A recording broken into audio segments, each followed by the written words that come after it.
All join palms and repeat after me. I take refuge in the Buddha. I take refuge in the Buddha. I take refuge in the Dharma. I take refuge in the Dharma. I take refuge in the Sangha. I take refuge in the Sangha. Keeping the knuckles joined.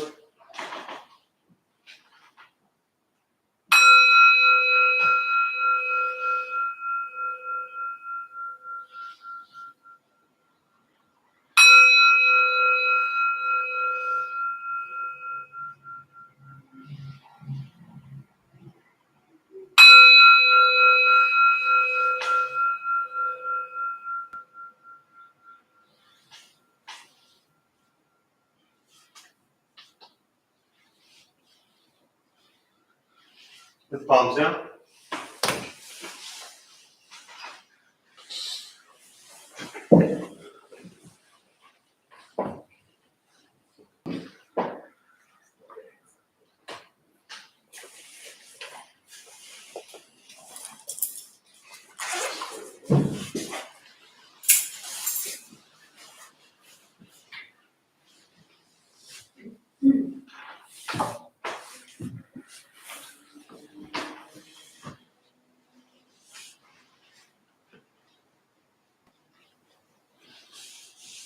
All right, good evening, everybody. Welcome back to this very special Wednesday night meditation. As I continue to do my best. Oh, you were in that exact same seat like 24 hours ago, right? Weren't you sitting right there? We're gonna put your name on there. It was funny during the pandemic, and sometimes I would lead it from here and sometimes at my parents' house, but when I did lead it from here, especially early on when we shut down and then we were doing everything, just virtually. And, people have their favorite seats and I joke about that a lot. And during the pandemic, I would sit here and I would just stare at this little, camera thing. But as I looked around, it was hard for me. And as I looked around the room, I would literally see people that were typically in certain spots. And I had to make sure I wasn't going totally crazy. But it was just something that for me, I did to try to, not even to try, literally to just remind myself. Because the way we were doing, now, at least for me, the way I lead the classes, is it wasn't Zoom where you were looking on the computer at everybody. So I'm sitting here leading for all these people or, whoever was there. I couldn't see anyone. And so one thing I did to really just stay kind of connected, inspired, motivated is I would just see people out here. And it made me feel and I even looked around the room. And so I would, like I am now, I always look around the room and I make eye contact with everybody. It's just something I do to try to really connect with every single person that's here. And I was doing that when nobody was here. It was just kind of funny. So I just thought about that at this moment. But it's really a good practice of just kind of connecting with people. And I've shared this practice often in the past, but something you can do when you go to lunch maybe with a friend or whoever is just to eat silently and to just observe the person you're with and the food and the sounds and everything that's going on around you just silently, which is so different from how we tend to be when we maybe go to lunch with a friend or whoever it might be. There's talking, and there's silence, and there's talking, and there's silence. But if you just go into the whole thing and you're just silent, and then you get to see what it's like to just be present beyond what our mind is kind of formulating to say. Totally different experience. So, I don't know, try it sometime. But as I was saying, nice to be with you all on this very special Wednesday night as I continue to fill in until we get to July and the team will begin our Wednesday night program. So good to see you all here. We'll start with a meditation practice. Anyone here for the first time? What brings you here? I was walking along and somebody invited me. Love it. That happened to me 20 years ago. So be careful. You might ruin the next 20 years of your life. Yeah, glad you're here. We actually have been watching the services online. Oh, no way. Yeah, so this is our first time actually being here. Nice. Well, welcome. Thank you. Is it so far everything you imagined it to be, or are you just highly So much disappointed? better. So much better, right? We actually get to see this space. Somebody last night, the Tuesday night, he said, and he's in, I forget where he was, East Coast somewhere, I think, but he said he had just installed a 180-inch screen, which I said is over 10 feet, and then Norma was sitting here, quickly calculated that I was like 15 feet. So then we were like life size on some 15-foot screen, and that was kind of weird to think about. You know? Well, I'm glad you're here in person. Yeah. So we'll start with a meditation. For those who might be sitting for the first time or sitting with me for the first time, a couple things to tell you before we begin. Nothing's going to happen to you. Right? You're not going to float away. You're not going to have any mystical, magical experiences. The mind that races all day long is not going to shut off. Right? Don't judge your practice, meaning don't ask yourself, is this working or not working? Are you doing it right or wrong? We're just going to sit, we're going to breathe. You'll hear sounds inside, sounds outside. This is life. Life is filled with chaos, and this practice is learning to get quiet and still within all of the chaos. Posture, you just want to be comfortable. If you are in a cushion, often it helps. But excuse me, slide into the front third, allows the back to straighten, shoulders are relaxed. If you're on a bench or chair, however you're seated, same thing, just relaxing the shoulders, hands are on the knees or in the lap. I will guide us as we begin, and we'll settle into a little bit of silence. Most important, do not expect anything. We're just going to sit and breathe.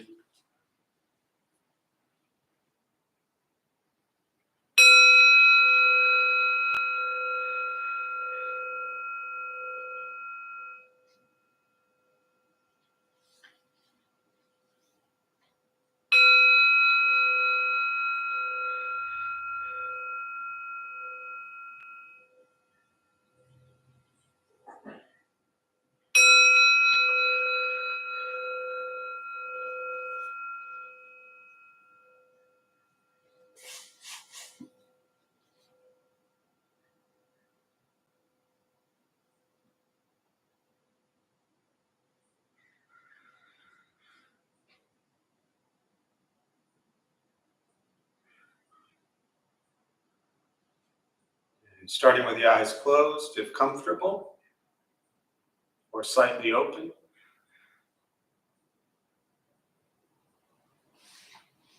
Mouth is open or closed.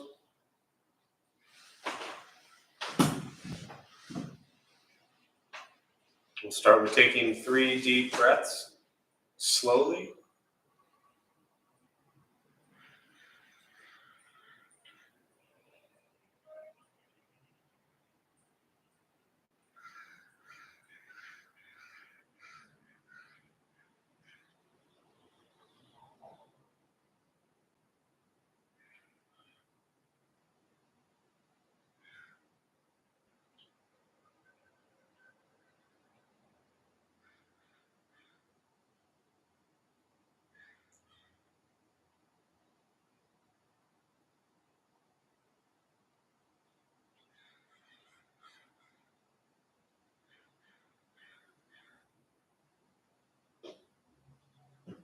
And eventually, settle into a natural rhythm of the breath.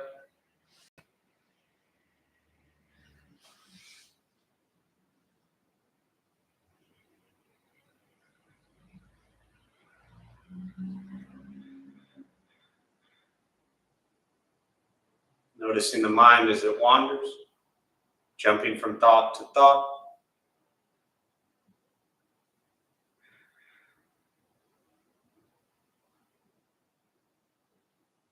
Start with gently guiding the attention, focus to the stomach or chest.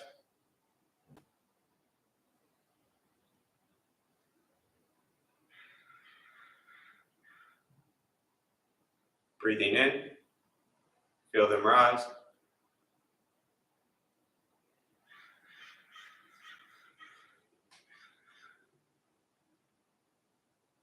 Breathing out, they fall.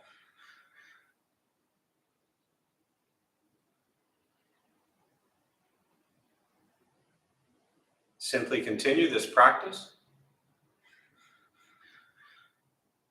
observing sensation of breath.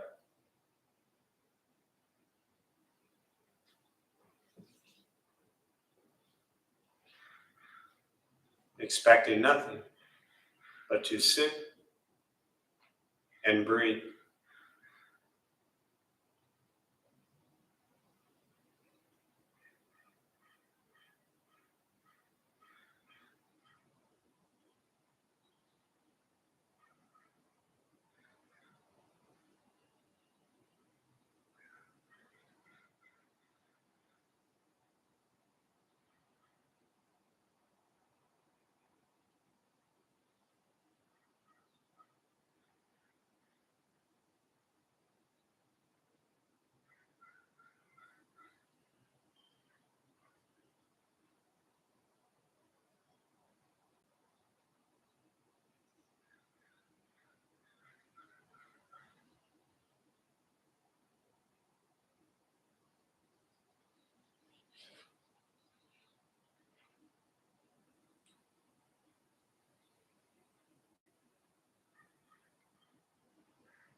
As the mind wanders, lost in thought,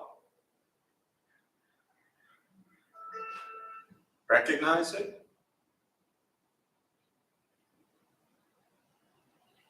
release that thought,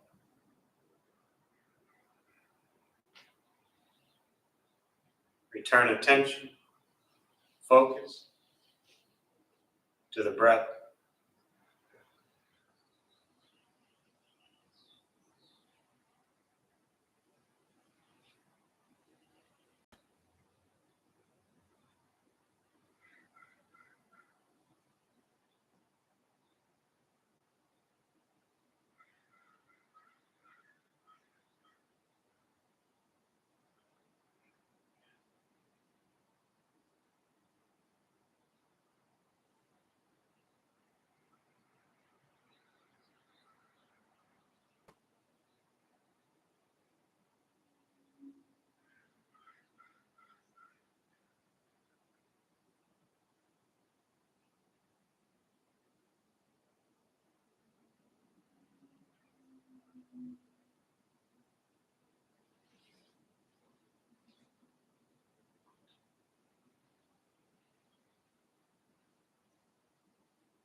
Breathing in. Follow breath in.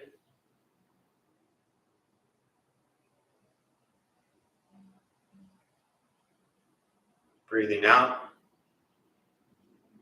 Follow breath out.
Letting go of expectations.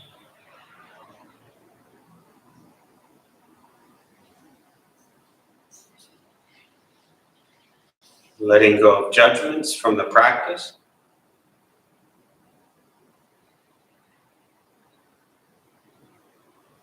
Just sitting. Breathing.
Learning to be comfortable in stillness, in quiet, just sitting, breathing.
And with the body still,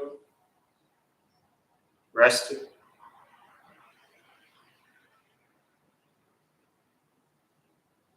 and the speech quiet, aware of all sounds,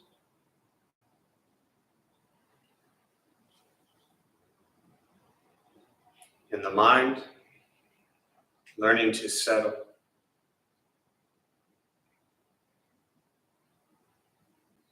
Know what it's like to just sit and breathe.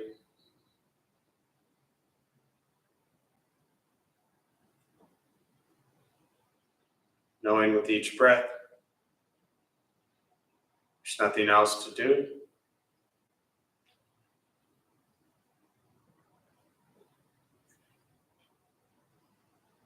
Nowhere else to go.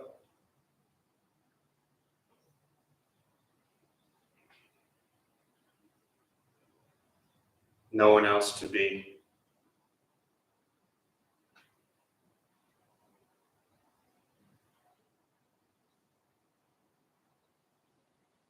Everything beautiful, exactly as it is. Sitting, breathing.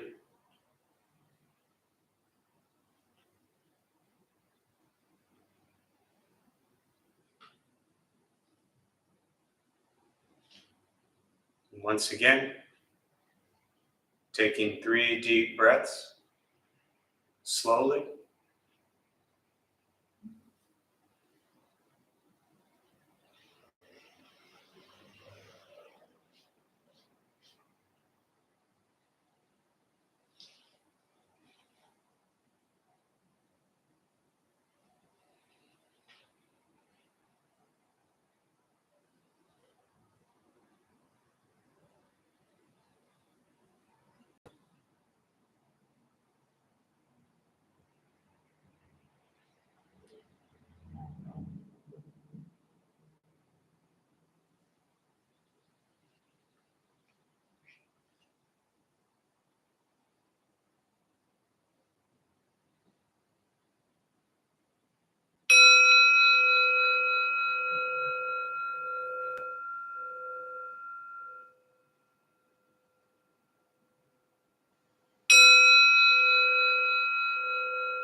As you slowly open the eyes, slowly beginning to move.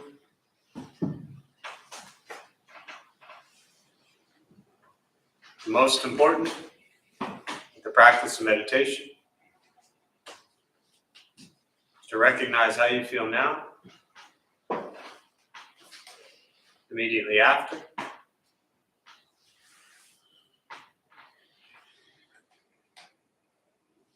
Compare this to how you typically feel throughout your day.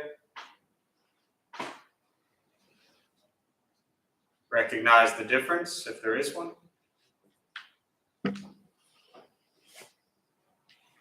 Ask yourselves how you prefer to feel every day for the rest of your life.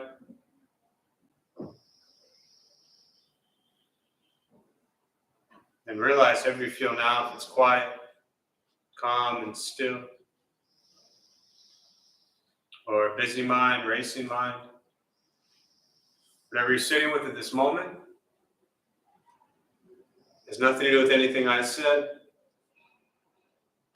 It's nothing to do with how we sit and hold the hands, across the legs. It's nothing to do with the sounds around us or anything else for that matter. It has everything to do with your own mind and your own mind's reaction to an external condition. This is what the Buddha called pratitya samuppada, means dependent origination. And this is the basis of the Buddha's awakening. The word Buddha simply means awakening. He was a human being, no different than any one of us, who began to understand why he suffered, why he got angry, sad, depressed, stressed, anxious. He began to understand the cause and relationship of all phenomena. What that means very simply for all of us, regardless of where you come from or what you believe in or where you think you're going, your whole life is filled with things that happen. You react. More stuff happens. More reactions. That's it. This practice is simply learning what it's like to respond to something quietly, peacefully, still. Because for most of us, the way you responded to the last 20 minutes is quite different from how you respond to everything else that's happening throughout your day. So all we're working on is closing the gap where the way you feel now is closer to how you feel always. Just as driven, motivated, productive, successful. Whatever that means to you in your respective lives. But with a mind that's steady, clear, focused, distracted by nothing, disturbed by no one. It's not an easy practice. It's not necessarily fun. It's not an escape. It's direct perception into the present moment. And very often that present moment is incredibly difficult. Filled with conflict, pain, disappointment, frustration. So much of our day is sitting with life that can be very unpleasant. And so what we tend to do is run. And this practice is learning to sit with it. And really begin to shift your mind and your view and your perception of present moment reality. Meditation is free, Buddhist practice is free. Sitting, breathing, becoming aware of what you think, what you say, and what you do. And that's the practice.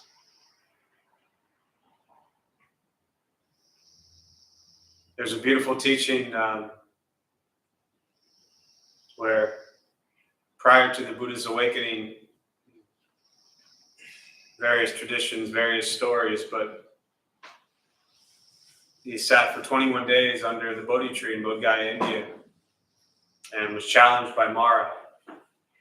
Mara is his mind, but it's a much better story when you turn Mara into like some crazy monster being or something like that throws a bunch of stuff at him. And one of the things that happened is the Buddha is sitting there, or Siddhartha at this time, and he's just sitting in what's called jhana, just the meditation mudra. And one of the things that Mara does is Mara begins to throw arrows at Siddhartha. And all he does is he simply Goes from sitting, the hands rested, and he puts his hand up. And the arrows, as they're coming at him, turn into lotus petals and fall to the ground. Now, I don't know about you all, but if arrows were coming at me, I probably wouldn't just be sitting here like this, you know? And the teaching really represents the fear that we sit with. That we're so afraid of something hurting us. Something, someone, someplace. We live with this constant fear. And if we can observe what's actually occurring and what we're afraid of, maybe we can see the beauty of it. And the arrows that we think hurt us, maybe we can see them as beautiful lotus petals that just fall to the ground. Now, anytime, especially for those who might be new to Buddhist teachings, anytime I reference anything like this, I just like to add a little asterisk, a little disclaimer that says, for anyone who's potentially in or has been or potentially will be in any sort of domestic violence, abuse situation, this teaching doesn't mean to sit there while you're being abused. I just want to be very clear on that. Remove yourself from those situations and run as quickly as possible, far, far away. But for situations that are not that, begin to look at what we're afraid of. And how can what we're afraid of maybe bring beauty into our lives if we shift our approach? And what are we holding on to? What story are we holding on to? What hope or what dream are we holding on to that is tied up into that fear? That if we let go of that,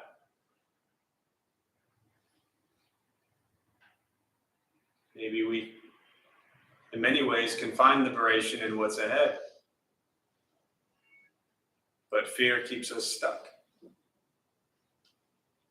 So it's good to just watch in your life what it is throughout your day that you're afraid of. From little silly things to, deep emotional fears or whatever they may be. And just observe them. If nothing else, definitely get to know them. Because those fears that you carry with you, they really do play out pretty heavily in our lives. And we don't always recognize that. So with that, I think I'll just pause. For me, really just prefer to respond to questions, meditation, Buddhist practice, anything you're sitting with. We use the rest of our brief time this evening for that. And I don't think I welcomed all of our millions of virtual followers earlier. So good evening, all. There's a chat box there somewhere on your screen, so feel free to say hello as you are. And if you have any thoughts or questions, you can put them on the screen or on the chat box, and I'll do my best to respond there as well. So I'll just open up to questions, meditation, Buddhist practice, anything you're sitting with or anything you want to share. And we'll go from there.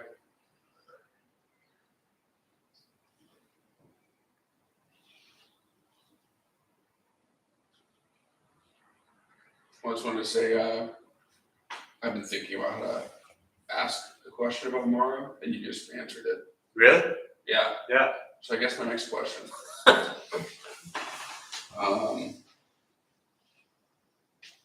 Why is it that as someone who's practicing, and you hear someone speak about it, and you tend to hear that it's speaking to you specifically. How much of that is like skillful means, how much of it is like luck, and how much of it is like just our wanting to feel like the teaching is all about us? It's probably 33.3 for all three.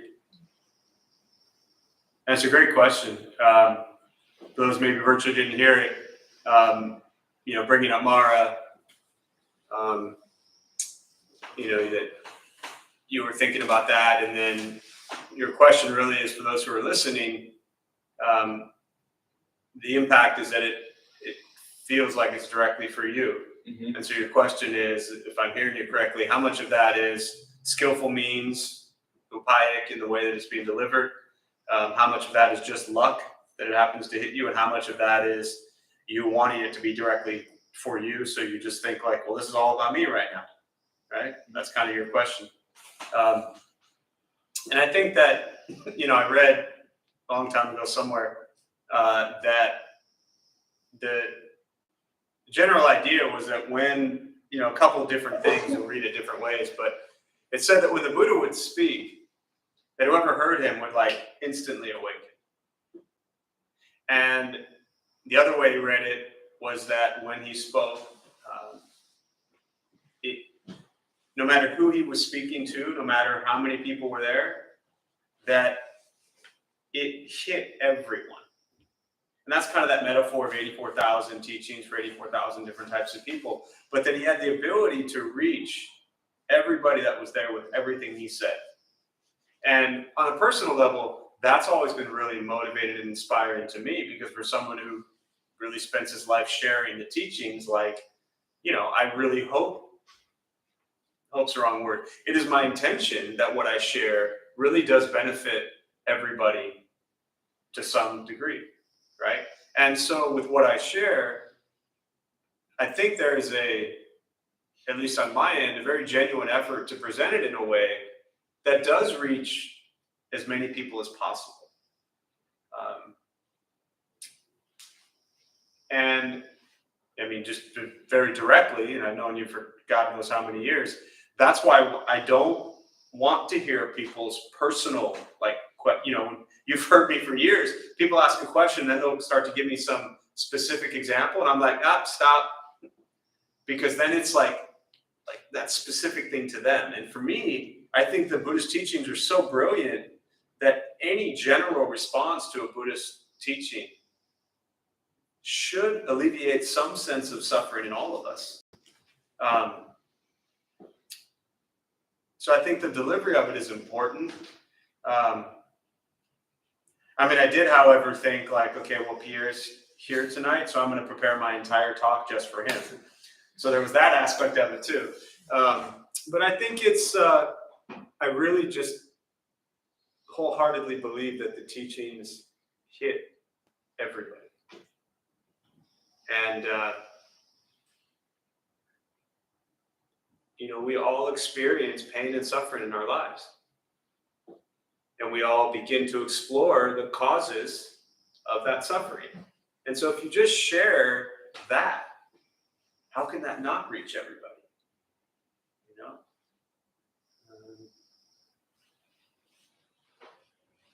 The flip side of that, which I think is really beautiful, is that, for the part about, how much of it is just you, making it all about you, that's a big part of it. Because that isn't necessarily the way I hear that or approach out of you, that it's not necessarily in a selfish way. It's like, yeah, I'm struggling. I'm struggling with things, so I'm going to show up and I'm going to sit and I'm going to listen because I want to hear this stuff so it can help me. So it's really a matter of the individuals also being open to hearing it.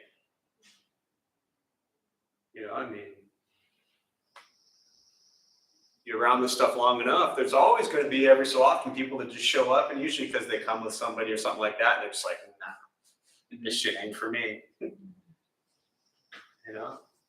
Those are the ones I love. Because then you're like, but I think the person has to have that willingness and kind of that readiness, open mind, open heart to hear the teachings. Otherwise, it's just, womp, womp, womp, Charlie Brown style. So, combination.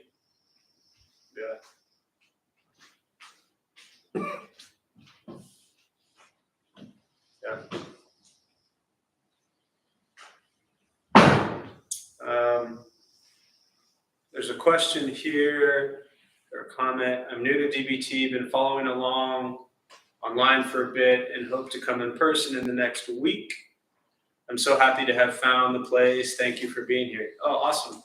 Yeah, thanks for following along. And, you know, we have some other folks who've been following along online and finally were brave enough to show up. And we had one person recently, and he's not here tonight, but he's been here a lot the last few weeks. It took him 2 years of like watching and watching and watching to finally have the courage to like show up.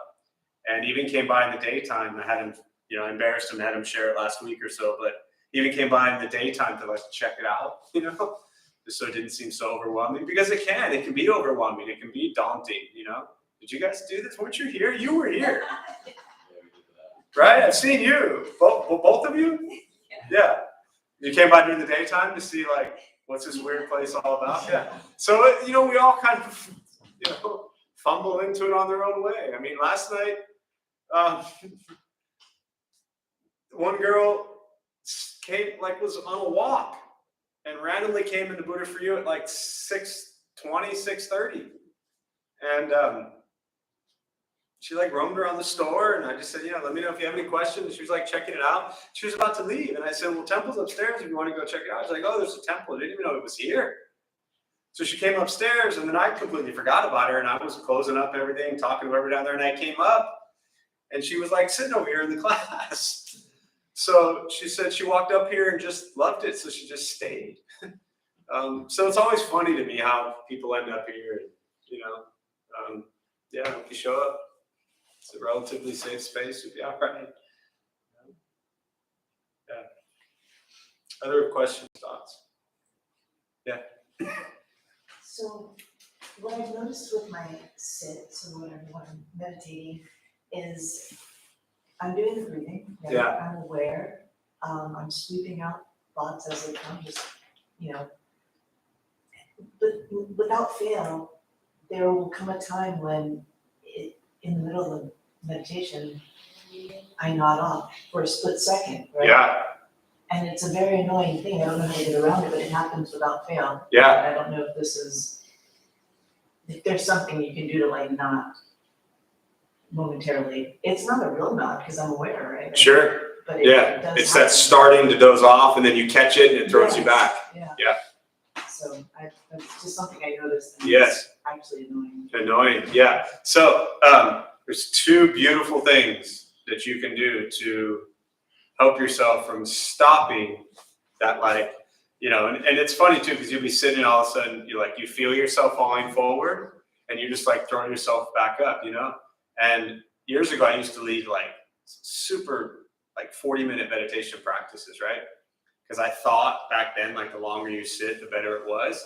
And I would also lead these body scans and all kinds of stuff. And I noticed it was at 8 o'clock. I was working with therapists, whatever. And I started leading the meditation. I started falling asleep.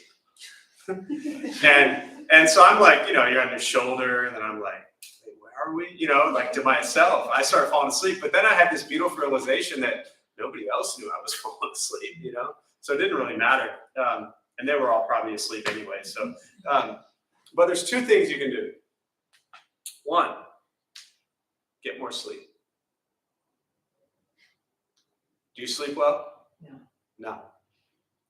If you are, you know, unless you're, you know, at a certain age, I think we all just, you know, after 5 o'clock start to fall asleep. But, you know, if you're still young, if closing your eyes for 5, 7, 10 minutes puts you to sleep, you need to sleep better. That's the first thing. We shouldn't sit down for 5 minutes and close our eyes and start to fall asleep unless we're trying to fall asleep. The ironic thing about that is very often people who are in this position at nighttime close their eyes and try to fall asleep and can't sleep. That's you also. But all of a sudden, 5 minutes of meditation, and if you like let yourself, you would fall completely asleep. Super weird, right? So a couple things. One, to help you sleep better, just tell yourself you're going to do a meditation at nighttime, right? Lay in bed. It's the only time I tell people to lay down and do meditation, unless you have like chronic back pain or something like that. But lay in bed, close your eyes, start counting your breath, do a meditation to help you sleep. 2, just do whatever else you can do to keep your mind and body healthy so you can sleep better. The way we sleep better is to take care of ourselves better throughout the day, right? Exercise, eat right, all those kind of things that everybody forever has told us to do and we've neglected for many of us. But take care of yourself better during the day to prepare yourself to then go to sleep. Very often we're exhausted, we're tossing and turning, we can't sleep, 2 hours go by, and we're like, oh my God, what did I do today? What did I do yesterday? What happened to me 20 years ago? Hour later, we jump to tomorrow. Oh my God, I have so much work to do. I got to get up. And next thing you know, it's like 3 hours. We haven't slept. We get up, we drink coffee. Do you drink coffee? And tea. And tea, okay. But my point is we just caffeinate ourselves all day long to try to stay awake. And then we try to go to sleep. We can't sleep and we repeat that process. The Einstein quote, doing the same thing over and over again, expecting a different result, is insanity. I'm not calling you insane. I'm just saying that you got to change your routine to help yourself sleep better, right? The third thing is very practical during a seated meditation, eyes open. Now, what can often happen, even still with the eyes open, is that, if they're 3/4 closed, meaning a quarter open, and if you are as exhausted as, one may be, that quarter open might end up closed, and then you doze off anyways. But try an eyes open meditation practice.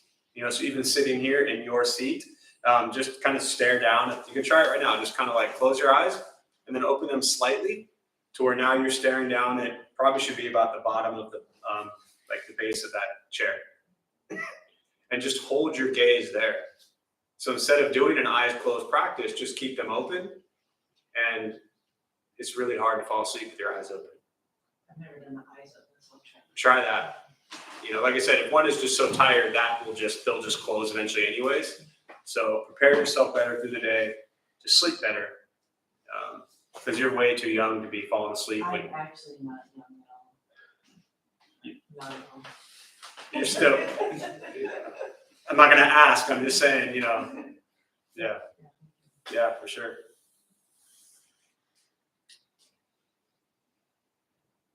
What else? Questions, thoughts?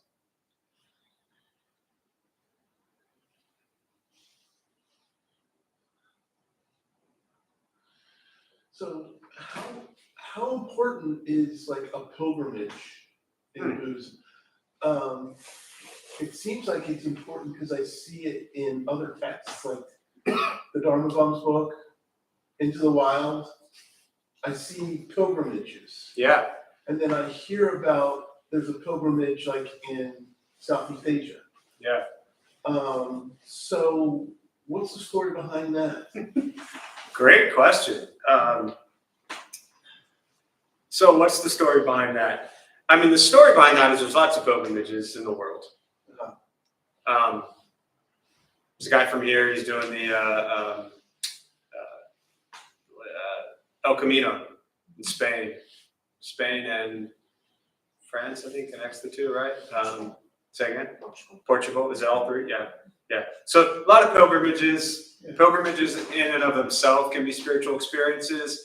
Different lineages and traditions of Buddhism have different pilgrimages that they do. There's I forget the name of it,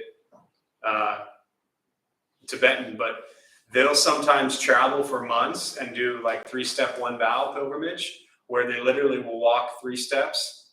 It might be combining. I know in Taiwan it was a 3-step 1 bow. Tibet might not do that many steps in a bow, but they'll walk and they'll do prostrations, like a full bow for like months.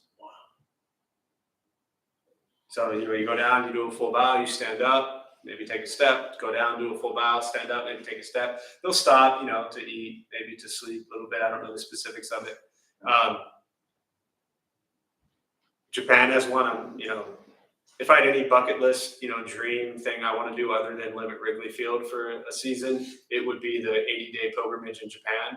And each temple is a day's walk apart. And so you can go, visit the 80 temple pilgrimage in Japan.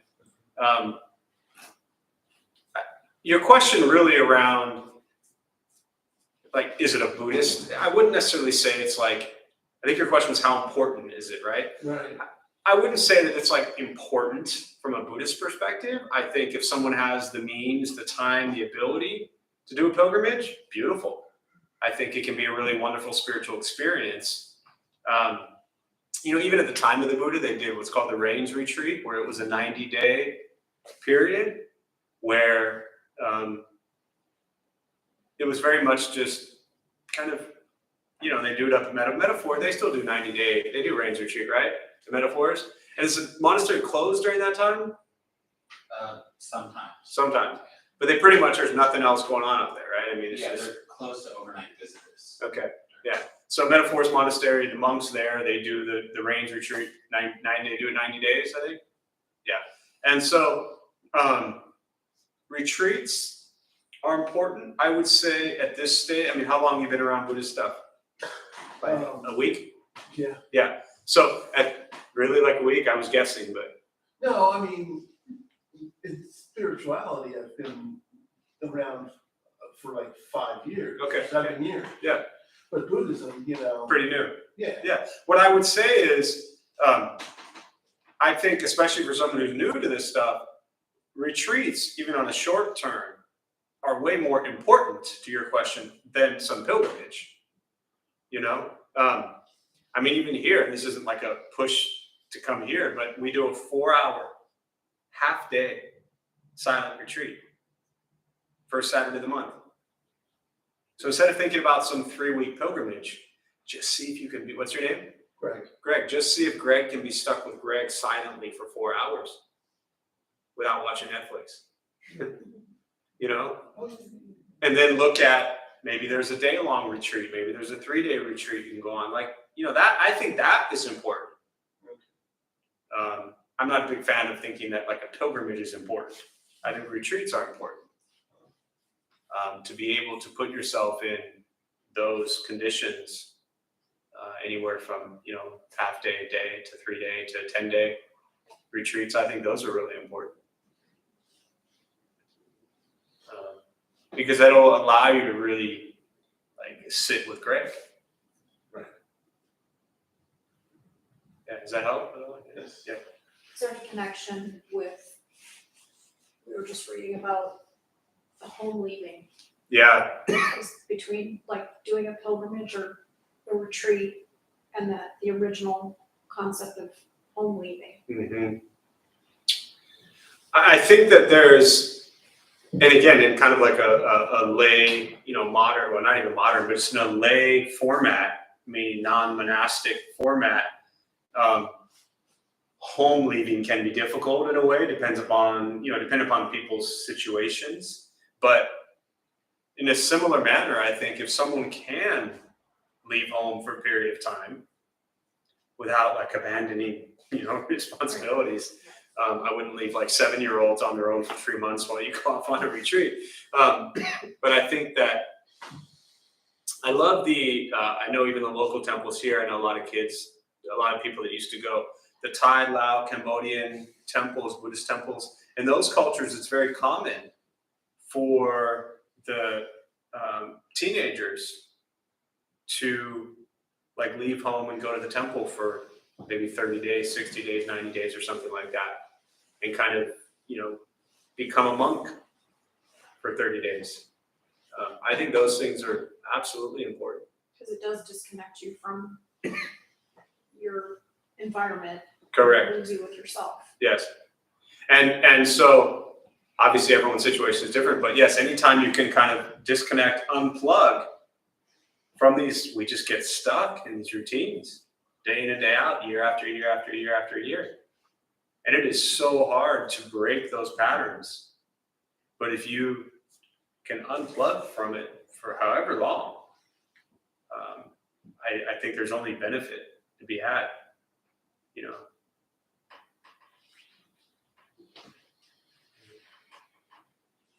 Yeah, I mean, have you gone on like a 7 or 10 day Vipassana retreat or anything like that? Me? Yeah. No, No, yeah. I've done the 3-day twice. Okay, That so was yeah. like kind of, for me, it was walking that long Yeah. every day is meditative. Mm-hmm.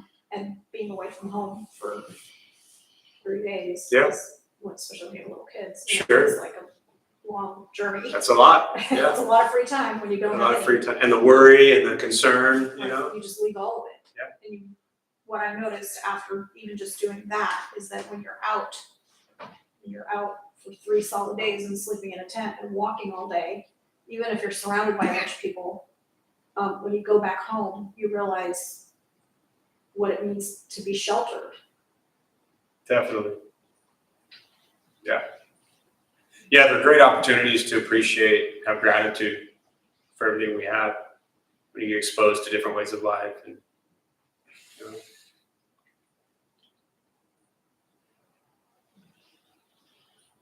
I mean, I remember even in the monastery, we washed clothes on a washboard, you know. As a young kid from India, you know, he taught me how to use a washboard. And I said, well, when you come to the US, I'll teach you how to put quarters in the machine, you know. And I realized that they actually get cleaner on a washboard. So just different ways we can expose ourselves to things are important. What else? Any other kind of final thoughts or questions before we wrap up?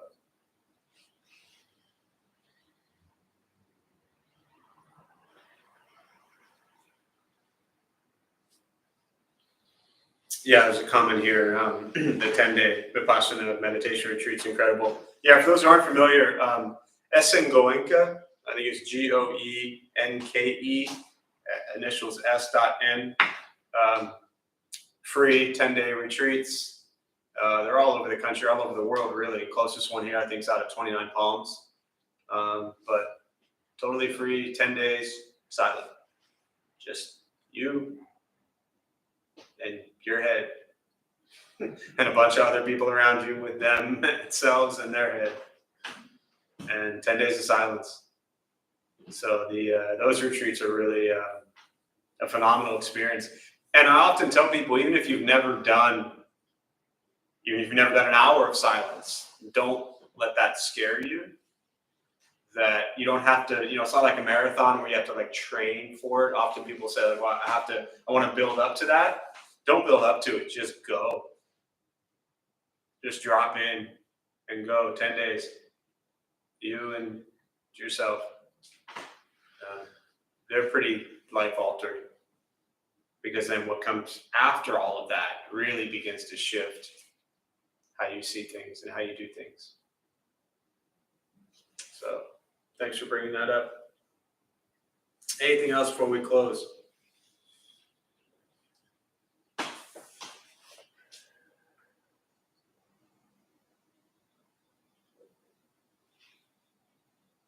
All right, we'll join palms. May the benefit of this practice be shared with all beings in all directions. May all beings be at peace. May all be free from suffering. May any merit gained from this practice be transferred to those who need it most.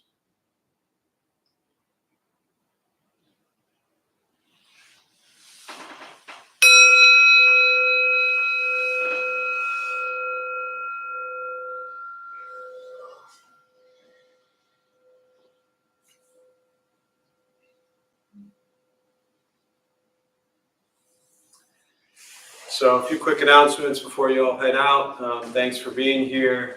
My name is Jeff. I'm a Dharma bum. We opened up this temple 17 years ago to introduce Buddhist practice to those who show up. Those of us who lead, we're not monks, we're not nuns, we're not gurus, we're not masters, we're not teachers, we're not looking for students. We're just practitioners. We do our best to take our understanding of Buddhist teachings and put it into terms that hopefully make sense to those who show up. So every night we have different practices going on. Different people leading from a different Buddhist tradition. Quite a large recovery sangha, so anyone battling addiction, drugs, alcohol, whatever it might be, meets about a handful of times a week. yeah, other than that, like I said at the beginning, I'll fill in the Wednesday nights just through June, so 2 more times. And then Bettina, she'll start the first Wednesday in July. She'll be leading the weekly class on Wednesday, so it'll be really beautiful to have her here. So thanks all for being here. Appreciate it. Be well, and we'll see you all soon.